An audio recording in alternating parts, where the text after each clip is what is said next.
menyerupai yang namanya azomite. Nah, azomite ada berapa? 76 trace mineral.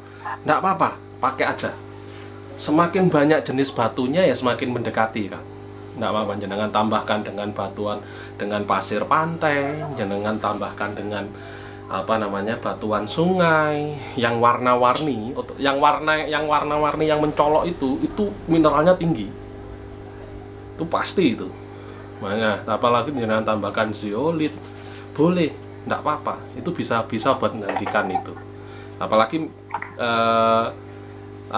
teman-teman Toa kan punya itu metode asam batu yang dia sebetulnya melarutkan mineral-mineral yang ada di dalam batu tersebut. Bisa digunakan, enggak apa-apa. Begitu. Iya mas, satu kali lagi mas, ini aku kan punya asid citrun lah mas, itu bisa dimanfaatkan apa ya Cok? Citrun.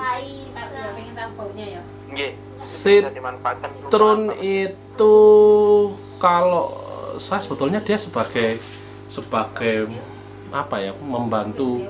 membantu serapan fosfat lebih banyak ya, asal kita mau pakai ukurannya yang pas ya, nutrisi takarannya yang pas, dan dia buffer pH asam untuk menurunkan keasaman dari basa ke asam itu kita pakai citrun. Nah, itu citrun itu bisa menurunkan keasaman sesuai dengan yang kita mau. Nah, itu bisa digunakan, dan itu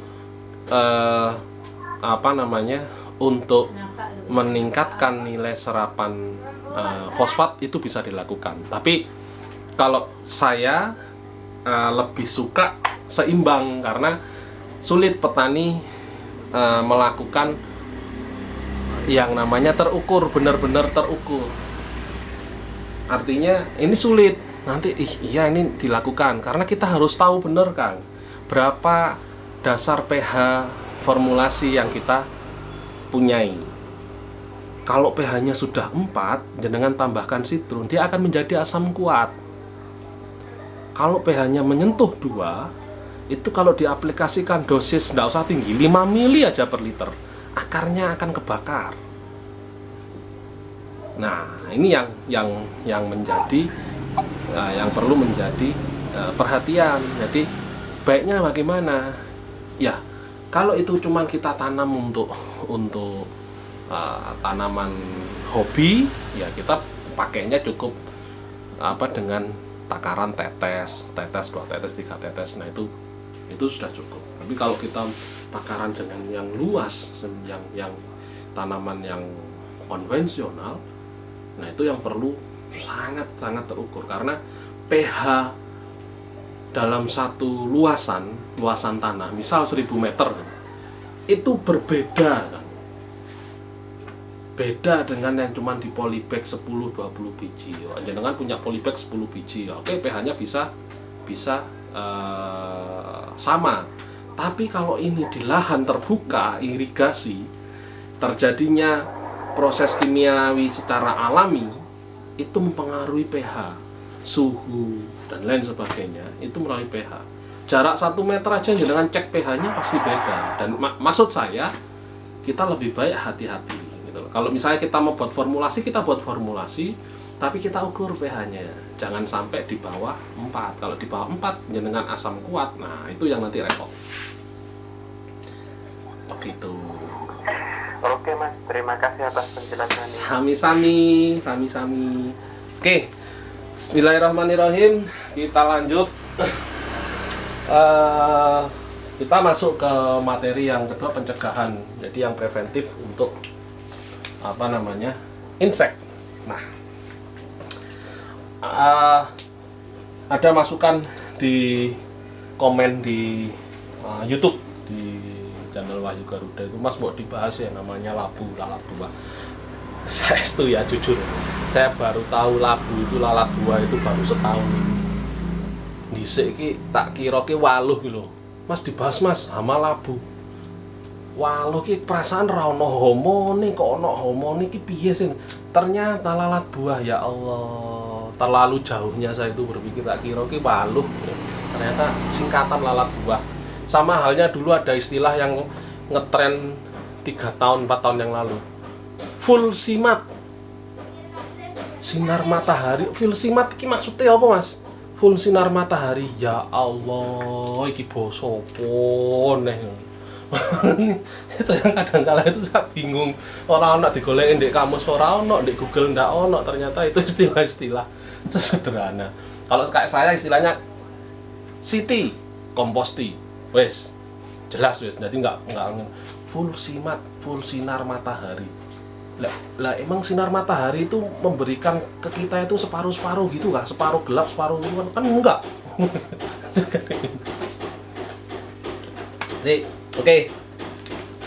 Nah, sahabat semua, bagaimanakah nih pencegahan insek ini preventif? Ini spektrum luas ya, termasuk lalat buah. 1 tahun ini saya amati, saya melakukan ini.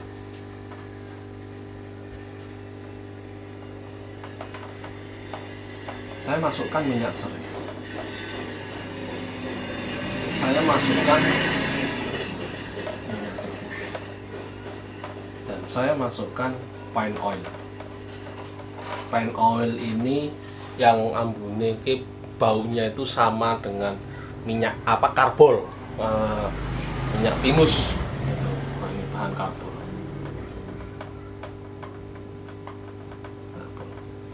Ini teman-teman di Indramayu, di komunitas petani ramah lingkungan, dia gunakan pine oil untuk mengusir burung, mencegah itu. Keren juga, burungnya juga akhirnya banyak yang tidak datang. Nah, yang tanpa kita sadari ya, dari aplikasi ini, aplikasi 1, 2, 3 ini, ternyata itu ada nutrisinya loh bro.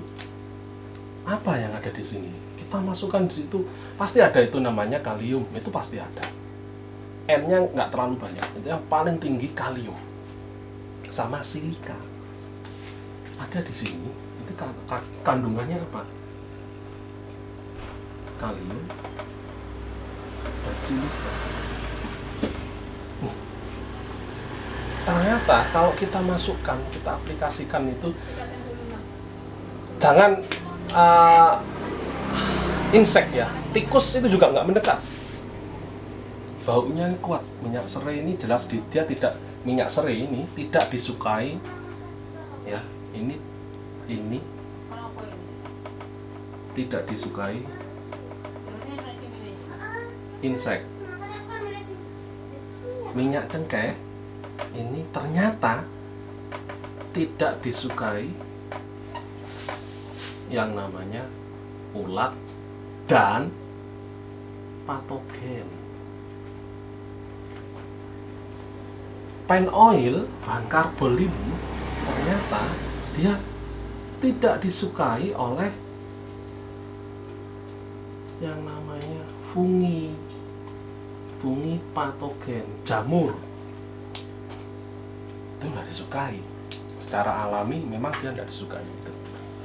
Dan apa namanya? Ini menjadi membantu kita aplikasikan preventif. Selain memang ada kandungan ini bro, ini yang tidak sengaja kita berikan, buahnya lebih bobot dan banyak membantu itu, dan bunga jadi itu lebih banyak. Karena apa? Yo mesti yang namanya inseknya ndak dateng kok, ya akhirnya bunga jadi itu tadi lebih banyak. Begitu jadi buah, lalat buah ndak mau dateng kok, ndak ada mas ya. Ya mesti nggak disukai, jadi buahnya lebih mulus, lebih banyak, lebih bagus. Nah, dari situ akhirnya vigor tanaman juga terbantu karena tidak dilukai oleh insek. Nah, teman-teman, yang perlu kita kita perhatikan pada saat aplikasi ini, satu, dosis. Kita ambil dosis yang paling rendah aja. Berapa dosis anjuran tuh ini? 3 varian ini masing-masing cukup. Kalau saya sih aplikasi tidak pernah tak campur ya, satu-satu ya. Minyak serai ini 2 mili, minyak cengkeh ini 2 mili, pine oil juga 2 mili, 2 mili per liter.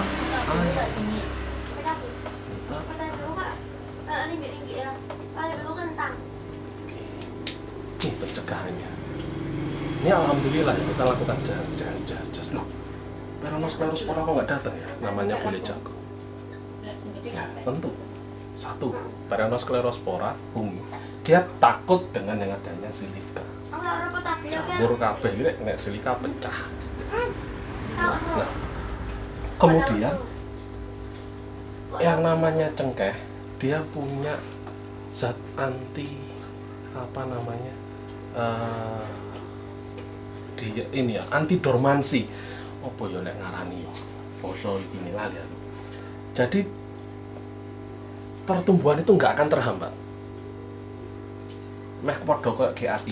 Lah ngene iki lho aku diarani jari ini nambahi GA3. Tapi dia anti dormansi. Ini minyak cengkeh. Motor. Sut. Nah, ini yang saya lakukan saya amati 1 tahun ini, baru 1 tahun ini. Terus akhirnya saya share ternyata ini oke. Nah ini kita ulas. Di luar itu saya punya produk, Bun Kenesen punya produk namanya Magic Oil ataupun Barir. Nah itu ya memang dia sebagai penguat pestisida, sebagai emulsi penguat pestisida. Dia sebagai penetral resistensi hama terhadap pestisida tertentu. Jadi hama resisten, kasih bahan aktifnya, kasih Barir, semproke jas mati. Karena bahan aktif yang masuk tadi bersamaan dengan bahan-bahan penetralnya. Tidak bisa dipelajari karena organik, tidak bisa dipelajari oleh si inseknya. Nah, ini teman-teman yang dilakukan, ini aja. Jadi, Mas, aku gak duwe minyak seri. Dan ini minyak seri ini neng kone tok apotek ya, kayak 10.000 sak botol cilik. Dan 1 botol kecil itu cukup untuk 2 tangki. Cukup untuk 2 tangki. Nah, minyak cengkeh pun seperti itu. Lek ora ono iso diganti Gondopuro. Nah, pen oil pun seperti itu. Jangan Mas, aku pen oil tak ganti ambek karbol yo.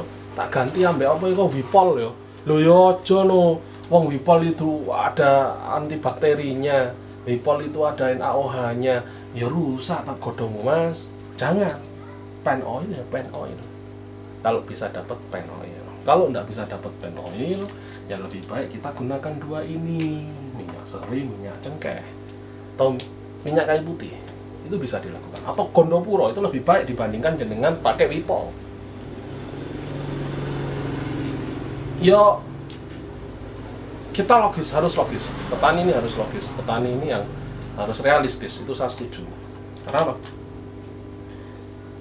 Setiap gerakan bertani, mulai dari persiapan lahan, persiapan benih, semai, sampai akhirnya perawatan dan panen kegiatan pasca panen, itu di situ semua ilmunya logis, semua ilmu kegiatan yang realistis, bukan kegiatan yang angen-angen.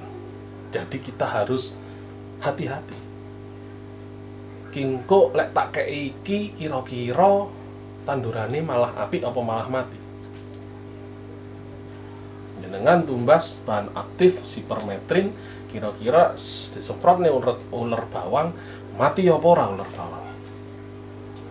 Nah, kalau kita mau aplikasi ya jangan dihitung dulu kira-kira engko mati gak wake matine mbek enggak. Spray jas gak mati. Piye Mas carane meningkatkan efektivitasnya itu tadi? Masukkan bahan-bahan ini penetralnya bro, minyak seri, minyak cengkeh, itu penetralnya. Das, tambahkan bahan-bahan perekatnya, emulsinya, semprot neda, sak kuat-kuate ular. Misalnya ular sing disenengi Mas Dika iku, dene iku ular anu. Apa iku Mas Andi ular apa? Pukap. Gawede ulune wae wah ayu itu kesayangan Mas Diko. Sak kuat-kuate ular lek kena minyak cengkeh mulet langsung mati. nggak usah dispray, tetesin aja, tes. Nah, jadi kita perlu netralkan. Kalau dia nggak mati dengan sipermetrin tambahin ini. Nah, bukan sipermetrinnya dosisnya didouble, bukan sipermetrinnya ditambahin ajuvan. Tambahin dulu pilihannya ke sini. Nah, teman-teman, ini saya kira sangat sederhana, tapi ini sangat dibutuhkan. Wes saiki lebih baik kita memperkaya bahan-bahan material saprodi tani kita itu dengan bahan-bahan yang bermanfaat juga dengan keluarga. Contoh minyak seri, sampean nyeprin ning tanduran tapi ya digawe ndek omah ben gak dirubung nyamuk. Anake aku sampean iki kayak iku wis nyamuk gak doyan. Minyak cengkeh luputo misalnya digawe nyemprot nek tanduran ya gawe obat loro untu, gawe blonyoan ya enak loro nih. Wis salah. Umur 35 ke atas kayak saya ini mesti boyor. Sumpah yo. Nah, terus pine oil. Pine oil ini kalau ndak ke tanaman kita aplikasikan, kita campurkan Texapon, dicampurkan sedikit metanol. Ini sudah jadi bahan obat pel, jadi bahan pembersih kamar mandi dan efektif banget. Cuman dosis 2 mili wis ambune bleng tua. Nah, dan tidak tentunya tidak menjadi bahan beracun. Nah, ini dulur sedaya, teman-teman semuanya yang ada di seluruh Indonesia, ini yang perlu kita lakukan. Jadi kita mencari substitusi, oke. Tapi substitusi yang masuk akal, substitusi yang sederhana, substitusi yang mudah dijangkau, dan substitusi yang efektif. Jangan sekali-kali mencari substitusi yang lebih mahal, jenengan yang akan kecekik nanti. Nah, oke. Ini pencegahan insek preventifnya seperti ini. Kita mau masuk ke materi selanjutnya, kuratif. Sebelum kita masuk ke kuratif untuk pengendalian, baik itu secara organik maupun kedua-duanya, silakan dibuka mikrofonnya. Satu lagi saya jelaskan, lalat buah kalau kita aplikasi rutin, minyak serai dan pine oil, dia nggak akan datang. Sonar sinyalnya itu akan terganggu dengan ini. Dia sangat benci dengan ini. Dia sangat benci dengan pine oil, dia sangat benci dengan minyak serai.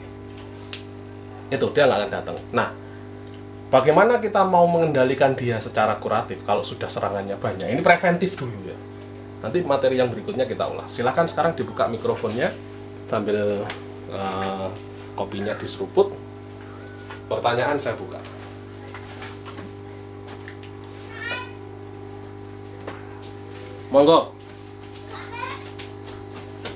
Monggo silahkan. Nggih, Kang Andi. Mbak Dwi, selamat datang. Mbak Dwi, selamat datang. Urung telat toh, Mbak? Sik materi kedua. Mas Bayu. Monggo Mas Andi. Iki wis metu ta beratur iki. Mas, iki materi Mas ini sangat monohot. Aku gak nyindir Kang, tapi ancene to the point aku.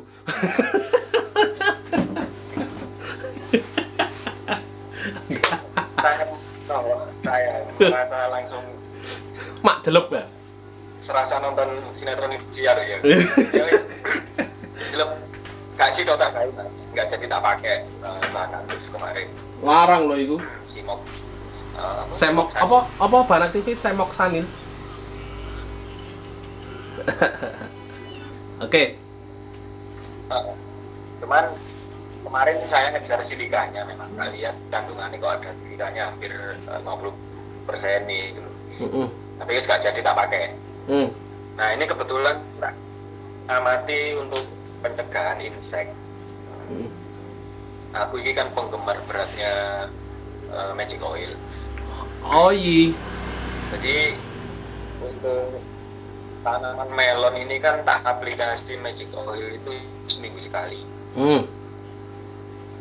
Seminggu sekali aku spray magic oil. Mulus, daun mulus, nggak ada tuh, nggak ada krim. Pokoknya permukaan bawah daun itu wis mulus Pak.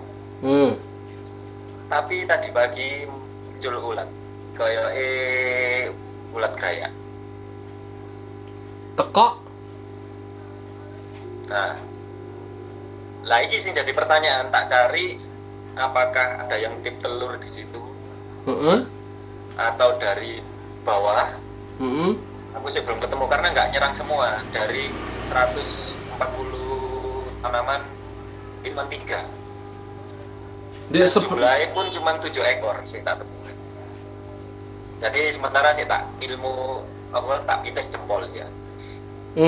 Terus jadi pertanyaan, kayak misalkan telur itu tadi ada dititipkan ke tanaman, entah sama apa ngengat,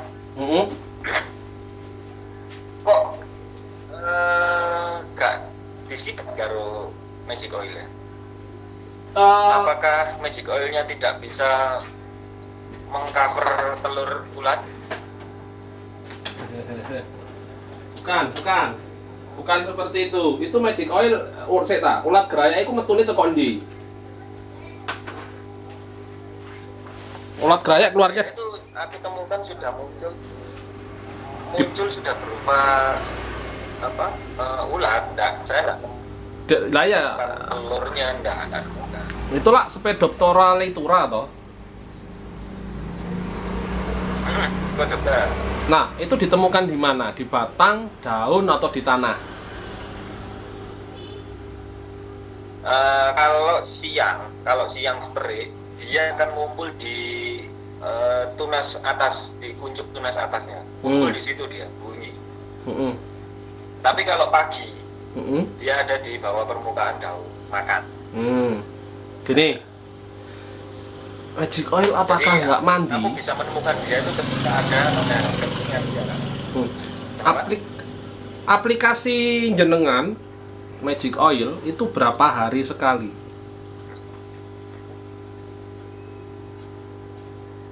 Seminggu sekali. Kurang.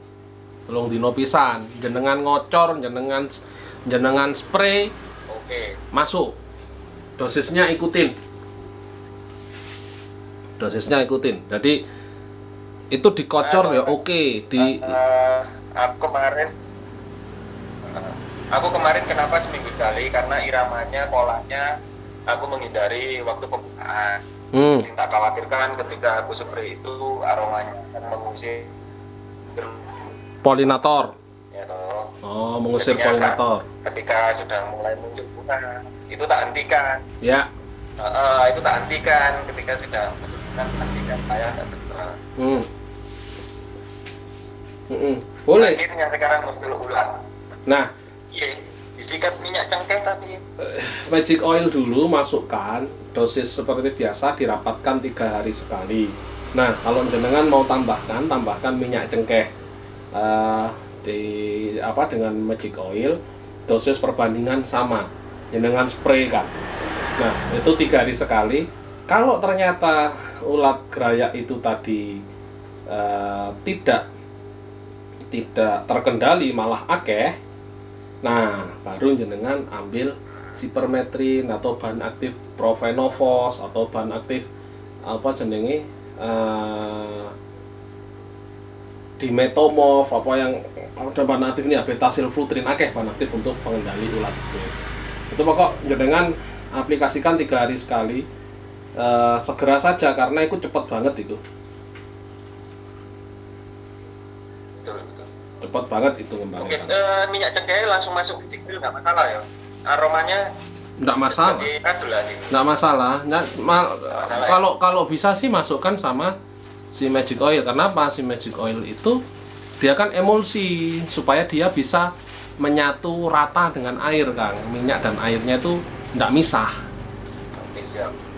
Nah, tinggal jenengan nanti masukkan tambahannya apa? Perekat pestisida. Wis tak share urung nang sampean. Lali. Sing getek sapon kae lho. Oh iya sudah. Nah, oke. Ngene ae, Kang. Kapan kita ketemu praktek terus di video kita buat konten. Temen-temen ada yang tanya, Mas mbok di share caranya buat perkat. Kemarin kan kita udah buat metode pengasapan itu sing gawe sawut klopo kuwi lho. Nah, ini perekat pestisida terus membuat jadam sulfur ditambahi H2O2 ya. Iya, Mas. Jangan dicoba.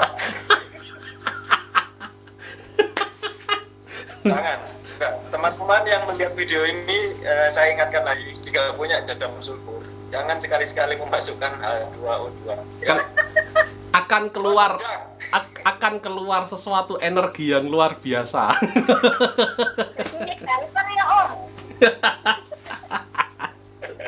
Sip, mantap itu. Oke, siap. Ini sudah kejawab, Mas Andi.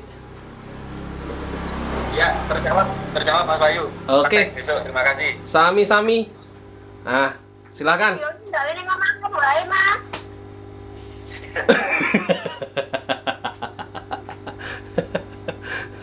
Oke.